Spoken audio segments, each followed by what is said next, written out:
గుర్తుపెట్టుకోండి. కొన్ని రోజుల తర్వాత నువ్వు ఒకరికి నచ్చడం లేదు అంటే కారణం ఇదే. మంచి చెప్పేవాడు ఎప్పుడూ కూడా పక్కనే ఉండడు. చెడు చేయాలి అనుకునే వాళ్ళే ఎప్పుడూ ఎక్కువ దూరంగా ఉండరు. నువ్వు చెప్పేది నిజమైనప్పటికీ ఎదుటి మనిషి వినడానికి ఇష్టపడినప్పుడు చెప్పకపోవడమే మంచిది కదా! పొరపాటు చిన్నదే కదా అని నిర్లక్ష్యం చేయకండి. ఎందుకంటే పెద్ద ఓడని ముంచేయడానికి చిన్న రంధ్రం చాలు కదా! కష్టార్జితంతో బ్రతికేవాడు ఎప్పుడూ తలదించుకోవాల్సిన అవసరం అనేది ఉండదు. నువ్వు ఎదుటివారు జాలిపడేలా బ్రతకకూడదు. అసూయపడేలా బ్రతకాలి. జీవితంలో ప్రతి కష్టానికి ఒక కారణం ఉంటుంది. ప్రతి కష్టాన్ని దాటడానికి ఒక అవకాశం ఉంటుంది. నిన్ను అనుమానించేవాడిని నీ దగ్గరికి రానివ్వకు. నిన్ను అవమానించే వాళ్ళ దగ్గరికి అస్సలు నువ్వు వెళ్ళకు. ఫలితం గురించి ఆలోచించకుండా పని పూర్తి చేయడమే కదా మనిషి పని. ఎంతమంది ఎంగిలితో తడిసినప్పటికీ మనం అపవిత్రంగా భావించిన ఒకే ఒక వస్తువు డబ్బు.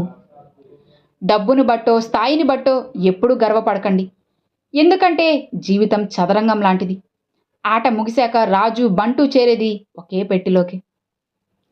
కొన్నిసార్లు కొంతమందికి వ్యతిరేకంగా మాట్లాడాలి.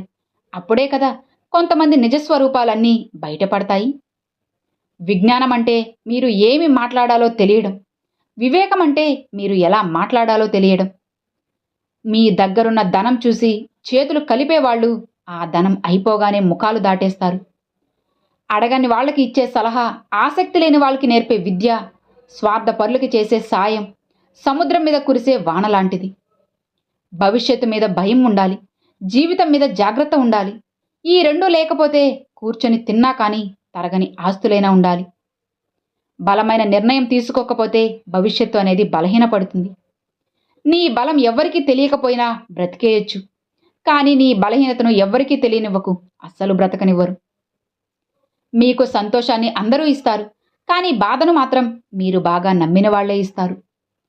మనసు నిండా కుళ్ళు పెట్టుకొని మంచిగా పైకి మాటలతో నటించడం బాగా అలవాటైపోతుంది ఈ సమాజంలో అందరికీ. జీవితం అనే పొలంలో సమస్యలు అనే కలుపు మొక్కలు పెరుగుతూనే ఉంటాయి. అలాని పొలం వదిలి వెళ్ళిపోవద్దు. కలుపు మొక్కల్ని తప్పిస్తూ ఉండు. మనం అడవిలో తిరిగే పులిని నమ్మొచ్చు. నీటిలో ఇదే ముసలిని నమ్మొచ్చు. కానీ అస్తమానం నటిస్తూ నమ్మించాలని చూసే వాళ్ళ నీడని కూడా నమ్మకండి. ఆలోచించకుండా చదివే చదువు జీర్ణం లేని ఆహారం లాంటిది. మీరు ఏ పరిస్థితిలో ఉన్నప్పటికీ మీ కర్తవ్యం మీకు గుర్తుండాలి. అప్పుడే కదా జరగాల్సిన పనులు జరుగుతాయి. మధువుకు బానిస అయినవాడు మత్తులో ఊగుతాడు. మగువకు బానిస అయినవాడు గమ్మత్తులో ఊగుతాడు. మంచికి బానిస అయినవాడు మహత్తులో ఊగుతాడు. బాగా తినేవాడు కాదు, తిన్నదాన్ని జీర్ణించుకునేవాడే ఆరోగ్యవంతుడు. బాగా సంపాదించేవాడు కాదు, సంపాదించిన దాన్ని సద్వినియోగం చేసుకునేవాడే ధనవంతుడు. నీవు పోగొట్టుకున్న వాటిని తిరిగి తెచ్చుకోవడం ఎంత ముఖ్యమో ఉన్న వాటిని కాపాడుకోవడం కూడా అంతకంటే ఎక్కువ ముఖ్యం. ఈరోజు నీకు కష్టంగా ఉండవచ్చు, రేపు ఇంకాస్త కష్టంగా ఉండొచ్చు. కానీ ఎల్లుండి మాత్రం ఖచ్చితంగా అందంగా ఉంటుంది. నీ ఆత్మవిశ్వాసాన్ని ఎప్పుడూ కోల్పోకు. కాస్త ఓపికతో ఉండు. ప్రతి విషయానికి ఎవరైనా నీలో తప్పుల్ని వెతుకుతున్నారంటే వారు నిన్ను దూరం పెట్టడానికి ప్రయత్నిస్తున్నారు అని అర్థం. నీకు వచ్చిన కష్టం ఎలా బ్రతకాలో నేర్పిస్తే నీకు వచ్చిన నష్టం ఎవరిని నమ్మాలో నేర్పిస్తుంది. చదువు ద్వారా సంస్కారం నేర్చుకున్నవాడు, అనుభవం ద్వారా గుణపాఠం నేర్చుకున్నవాడు జీవితంలో ఎప్పటికీ ఓడిపోడు. అందరూ నీ వాళ్లే అని ఎప్పుడూ అనుకోకు. నీతో అవసరం ఉన్నంత వరకే కదా అందరూ నీవాళ్ళు. మీరు ఫలితం గురించి ఎంత శ్రద్ధ చూపిస్తారో ఆ ఫలితం పొందడానికి ఉపయోగించే పద్ధతులపై కూడా అంతే శ్రద్ధ ఉండాలి. నేర్చుకుందామనే ఆలోచన ఉన్నవాడు ప్రతి సంఘటన నుంచి కూడా నేర్చుకుంటాడు. నువ్వు గొప్పవాడివి అయిన తరువాత చప్పట్లు కొట్టే వాళ్ళకంటే నీ దగ్గర ఏమీ లేనప్పుడు వెన్ను తట్టే వాళ్లే నిజమైన స్నేహితులు. మీరు ఎవరినైనా ఎంతైనా ప్రశ్నించండి, కానీ విమర్శించే ముందు మాత్రం కాస్త జాగ్రత్తగా ఉండండి. ఎందుకంటే విమర్శ అనేది రుణం లాంటిది. అవతలి వాళ్ళు ఏదో ఒక రోజు వడ్డీతో సహా ఖచ్చితంగా చెల్లిస్తారు. నిన్ను ఈ సమాజం ఎంత సులభంగా పొగుడుతుందో అంతే సులభంగా నిందిస్తుంది. కాబట్టి నింద పొగడ్తలను పట్టించుకోకుండా శాంతంగా జీవించు. ఆలోచన లేని స్పందన, సంపాదన లేని ఖర్చు, అవగాహన లేని విమర్శ, ప్రయత్నం లేని ఓటమి, వీటి వల్ల మన జీవితంలో అతి ముఖ్యమైన వాటిని కోల్పోవాల్సి వస్తుంది. నువ్వు వృధా చేసే ప్రతి నిమిషం భవిష్యత్తులో నీ అదృష్టాన్ని తారుమారు చేస్తుంది. నీ మనసులోని ప్రేమని, బాధని కళ్ళల్లో చూసి చెప్పకుండానే గుర్తించగలిగిన వ్యక్తి భాగస్వామిగా దొరికితే నీకు అంతకు మించిన అదృష్టం ఉండదు. ఒక ఆటంకం ఎదురైనంత మాత్రాన సాధించదలుచుకున్న లక్ష్యం నుంచి వెనకడుగు వేయకండి. నువ్వు దారి తప్పకముందే 1కి 10 సార్లు దారి అడిగి తెలుసుకోవడానికి ఏమాత్రం సిగ్గుపడకు. ఎంత బాగా బండిని లాగినా గుర్రానికి దెబ్బలు తప్పవు. ఎంత రుచికరమైన పండ్లనిచ్చినా చెట్టుకు రాళ్ల దెబ్బలు తప్పవు. అలానే మీరు ఎంత గొప్పవాడిగా ఎదిగినా మీకు కొందరు విమర్శలు తప్పవు. ఏ వ్యక్తి అయినా సరే సులభంగా లభించిన దాన్ని చులకనగా చూస్తాడు.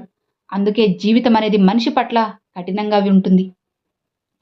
సంస్కారం ఉన్నవాళ్ళు ఎప్పుడూ కూడా ఎదుటివారిని అగౌరవపరిచేలా అస్సలు వ్యవహరించరు. బయటకు కనిపించే రూపాన్ని చూసి ఎవరిని అంచనా వేయకండి. ఎందుకంటే నోరు తెరిచే వరకు కాకి కోయిల ఏంటో తేడా తెలియదు. మనశ్శాంతి అనేది ఎక్కడో ఉండదు, మనం ఆలోచించే విధానంలోనే ఉంటుంది. ఎంతసేపు వాళ్ళు వీళ్ళు ఏమనుకుంటారో అని ఆలోచించడం మానేసి మీకు నచ్చిన విధంగా, మీ మనసు మెచ్చే విధంగా బ్రతకడం మొదలు పెడితే ప్రశాంతం అనేది మీ వాకిల ముందు ఉంటుంది. డబ్బు ఇది ఎలాంటిదంటే చేతిలో ఉన్నప్పుడు స్వర్గాన్ని ఇస్తుంది, చేతిలో లేనప్పుడు నరకాన్ని గుర్తు చేస్తుంది. ప్రేమించండి కానీ నటించకండి. సహాయం చేయండి కానీ తిరిగి ఆశించకండి. మాట్లాడండి కానీ మాటలతో మాయ చేయకండి. నమ్మించండి కానీ నమ్మక ద్రోహం చేయకండి. అర్థమైందా? ఈ 5 పనులు మానుకోండి. అందరి దగ్గర సహాయం కోసం చేతులు చాచడం, అలానే జీవితంలో వచ్చే మార్పులకు భయపడడం, ఇక గతం మిగిల్చిన చేదు జ్ఞాపకాల్లో జీవించడం, మనల్ని మనమే తక్కువ చేసి చూసుకోవడం, చిన్న విషయానికి కూడా అతిగా ఆలోచించడం, ఈ విషయాల్ని వెంటనే మానుకోండి. అప్పుడే జీవితం అనేది అందంగా ఉంటుంది. ఏ మనిషి అయినా సరే నోటిని 2 చోట్ల అదుపులో పెట్టుకోవాలి. 1 తినేటప్పుడు, 2 మాట్లాడేటప్పుడు. మొదటిది ఆరోగ్యాన్ని కాపాడుతుంది, రెండవది మన బంధాన్ని కాపాడుతుంది. మీరు మీ సంస్కారం మర్చిపోయి ప్రవర్తిస్తే మీ పరువు పోతుంది. మీ విలువలను మర్చిపోయి ప్రవర్తిస్తే మీ తల్లిదండ్రులు మీకు ఇచ్చిన సంస్కారం దెబ్బతింటుంది. చిన్న చిన్న సమస్యలకి కృంగిపోయే వారికి ఎప్పుడు అపజయమే వరిస్తుంది. విజయం లభించాలి అంటే వాటిని అనుభవాలుగా మార్చాలి. ఆకలితో ఉన్న జంతువు కంటే అత్యాశతో ఉన్న మనిషే అత్యంత ప్రమాదకరం. మీరు ఎంతటి కష్టంలో ఉన్నా సరే కన్నీరు బయటికి రానివ్వకండి. ఎందుకంటే ఆ కన్నీరు చూసి నవ్వుకుంటారే తప్ప ఏ ఒక్కరూ కూడా కరిగిపోయి మీకు సాయం చేయరు. నచ్చని వ్యక్తి గురించి, ఇష్టం లేని వ్యక్తి గురించి తలవకండి. మనల్ని చులకన చూసే వారిని అస్సలు పట్టించుకోకండి. అప్పుడే కదా మనం పూర్తిగా ధైర్యంగా ఉండగలం. ప్రయత్నాలను, పోరాటాలను పిరికి వాళ్ళు మొదలుపెట్టరు, బలహీనలు పూర్తి చేయరు, విజేతలు అస్సలు విడిచిపెట్టరు. నీ దగ్గర ఏముంది అనే ఆలోచన కంటే నీ కోసం ఎవరున్నారు అనే ఆలోచన నిజంగా నీ కష్టాలను కూడా మర్చిపోయేలా చేస్తుంది. అలానే ధైర్యాన్ని ఇస్తుంది. మన అలవాట్లు అనేవి మనం ఉపయోగించే చేతి కర్రలా ఉండాలి, కానీ మనం ఆధారపడే జీవిత కర్రలా ఉండాలి. కొంతమంది మూర్ఖులు తెలివైన వారిలా కనిపిస్తారు, కొంతమంది తెలివైన వారు మూర్ఖుల్లా కనిపిస్తారు. జాగ్రత్త. మీ అభిమానం, ఆప్యాయత అవతలి వారికి అర్థం కానప్పుడు వారి కోసం మీరు ప్రాణం పెట్టేంతగా తప్పించినా ఫలితం ఉండదు. మీరు దేనికైతే భయపడి వెనకడుగు వేస్తారో అదే మిమ్మల్ని మళ్ళీ మళ్ళీ వెంటాడుతుంది. ఒక్కసారి ఎదురెళ్ళి చూడండి, ఆ భయమే మీకు భయపడుతుంది. మీ దగ్గర విషయం ఉన్నప్పుడు మాట్లాడడానికి సిగ్గుపడకు. నీ దగ్గర విషయం లేనప్పుడు మౌనంగా ఉండడానికి భయపడకు. అప్పుడే ఏదైనా నేర్చుకోగలవు, ఎక్కడైనా రాణించగలవు. అర్థమైంది కదా? కష్టాలు చూసి భయపడకు, సంతోషాలకి ఆనందపడకు. అది కేవలం మీ జీవితంలో ఒక్క అడుగు మాత్రమే, గమ్యం కాదు కదా.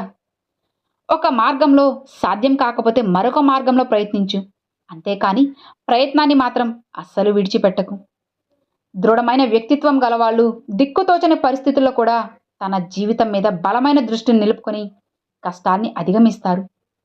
ఎదిరించి పోరాడే శత్రువు కంటే నమ్మించి నట్టేట ముంచే మిత్రుడే ఎక్కువ ప్రమాదకరం. ఏ మనిషి కూడా ఎప్పుడూ పూర్తిగా ముక్కుసూటిగా ఉండకూడదు. ఎందుకంటే ప్రవాహంలో ముందుకు కొట్టుకుపోయేది సూటిగా ఉండే చెట్లే కానీ వంగిపోయే దర్పలు కాదు కదా. నువ్వు చిమ్మ చీకటిలో ఉన్నప్పుడు ఒక చిన్న వెలుగు కనిపిస్తే ఎంత ధైర్యంగా ఉంటుందో, కష్టాల్లో ఉన్నప్పుడు నిన్ను ఓదార్చే ఒక వ్యక్తి ఉంటే అంతే ధైర్యంగా ఉంటుంది. నిజమే కదా? ఎవ్వరినీ బాధ పెట్టకూడదు, కష్టపెట్టకూడదు అని అనుకున్న మనిషే అందరి వల్ల కష్టపడుతూ, బాధపడుతూ ఉంటారు. బాధ కలిగినప్పుడు కన్నీటిని వదిలే బదులు ఆ కన్నీటికి కారణమైన వాళ్ళని వదిలేయడమే మంచిది కదా. ఒక మనిషిని బ్రతికి ఉండగానే చంపేసే రెండు బలమైన ఆయుధాలు, ఒకటి అనుమానం, రెండు అవమానం. ఈ రెండు చాలా ప్రమాదకరం. మాటలు రాని వాళ్లే కాదు, మనీ లేని వాళ్ళు కూడా జీవితంలో చాలా సందర్భాల్లో మౌనంగా ఉండాల్సి వస్తుంది. మీతో ఉంటూ మిమ్మల్ని ఎక్కువగా విమర్శించే వారిపై నమ్మకం పెట్టుకో, కానీ మిమ్మల్ని పొగిడే వారిని మాత్రం అస్సలు నమ్మకండి. ఏ బంధంలో అయినా సరే, ఫ్రెండ్షిప్లో అయినా ఉండకూడనిది నిర్లక్ష్యం, ఉండాల్సింది నమ్మకం మాత్రమే. ఆకలి తీరాక అన్నాన్ని, అవసరం తీరాక మనిషిని ఎప్పుడూ అలుసుగా చూడకండి. ఎందుకంటే ఆకలి మళ్ళీ వేస్తుంది, అవసరం అనేది మళ్ళీ వస్తుంది. జాగ్రత్త. జీవితంలో పాజిటివ్గా ఆలోచించేందుకు మనల్ని మనమే ప్రేమించుకోవడం ఎంతో ముఖ్యం. జీవితం అంటేనే ఒక రంగస్థలం. మీరు ఎంత బాగా నటిస్తే అంతమంది మీ చుట్టూ చేరి మీ భజన చేస్తారు, లేదంటే మీరు ఒంటరిగా బ్రతకాల్సిందే. ఈ ప్రపంచంలో ఎన్నో యుద్ధాలున్నా మనిషి తన మనసుతో చేసే యుద్ధం అన్నిటినీ మించిన మహాసంగ్రామం. మంచి వాళ్ళ దగ్గరకు డబ్బు నిదానంగా చేరినా శాశ్వతంగా ఉంటుంది. చెడ్డవాళ్ల దగ్గరికి డబ్బు త్వరగా చేరినా వెంటనే వెళ్ళిపోతుంది.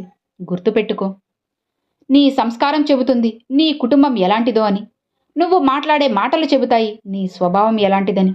నువ్వు చూసే చూపు చెబుతుంది నీ ఉద్దేశం ఏంటో అని. నువ్వు చేసే వాదన చెబుతుంది జ్ఞానం ఎంతుందో అని. నీ వినయం చెప్తుంది నువ్వు నేర్పిన విద్య ఎలాంటిదో అని. నచ్చినప్పుడు ఒక విధంగా, నచ్చనప్పుడు మరోలా ఉండేవాడికి బంధాలు, అనుబంధాలు విలువ అస్సలు తెలియదు. అలాంటి వాళ్లతో ముడిపడిన బంధం కన్నీళ్లను మాత్రమే కానుకగా ఇస్తుంది. మీరు చెడును ప్రశ్నించడం నేర్చుకోండి, మంచిని అభినందించడం నేర్చుకోండి. అది మీలోని మంచిని పెంచుతుంది, చెడుని పూర్తిగా తొలగిస్తుంది. మనశ్శాంతి లేని జీవితం మరణం కంటే ఎక్కువ బాధనిస్తుంది. మరణం వస్తే ఒక్కసారి చనిపోతాం, కానీ మనసులో ఉన్న బాధ మాత్రం ప్రతి క్షణం చంపుతూనే ఉంటుంది. విజయం వచ్చిందని విర్రవీగకు, అపజయం కలిగిందని నిరాశపడకు. ఎందుకంటే విజయం అంతం కాదు, అపజయం చివరి మెట్టు కాదు. దొరికిన చోట ప్రేమను వదలకండి, లేని చోట ప్రేమను వెతకకండి. కావాలి అనుకున్న ప్రేమ దొరికే వరకు వదలకండి. పోగొట్టుకున్న ప్రేమ ఎంత వెతికినా దొరకదు. ఉన్న ప్రేమని కడ వరకు జాగ్రత్తగా కాపాడుకోండి. అర్థమైంది కదా? Thanks for watching friends.